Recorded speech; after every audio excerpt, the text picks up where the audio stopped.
হাই, মই ৰত্ন Dutta SHG মোটিভেশ্যনৰ trainer. আজি আমি আলোচনা কৰিম মহিলা উদ্যমিতা অভিযানৰ বিষয়ে।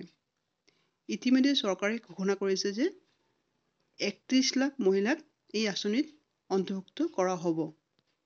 যদিও 31 লাখ মহিলাক এই আঁচনিত অন্তৰ্ভুক্ত কৰা হৈছে বা বাছনি কৰা হৈছে, কিন্তু চৰকাৰৰ বাজেট মতে 27 লাখ মহিলাকে এই টকা প্ৰদান কৰা হ'ব। আৰু এই টকা ব্লক পৰ্যায়ৰ পৰা আৰম্ভ কৰা হ'ব। কিছুদিনৰ ভিতৰতে এই টকা ব্লক পৰ্যায়ত মহিলাসকলৰ একাউণ্টত সোমাব।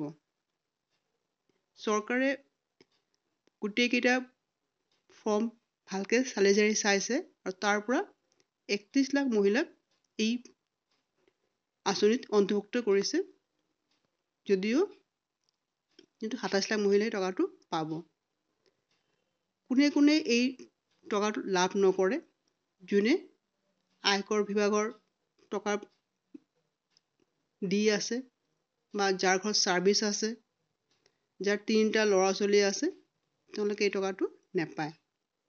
গতিকে এতিয়া 27 লাখ মহিলাহে টকাটো পাব।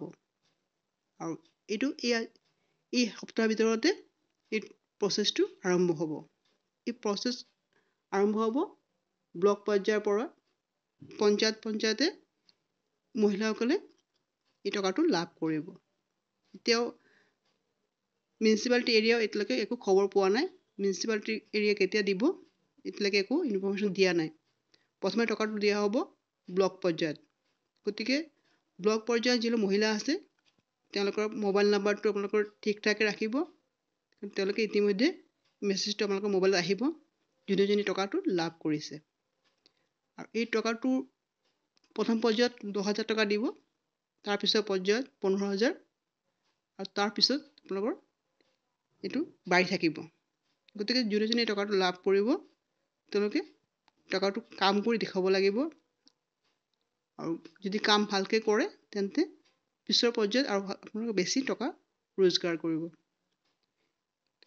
যদি ভিডিঅ'টো ভাল লাগে, লাইক শ্বেয়াৰ কৰিব, ছাবস্ক্ৰাইব কৰিব।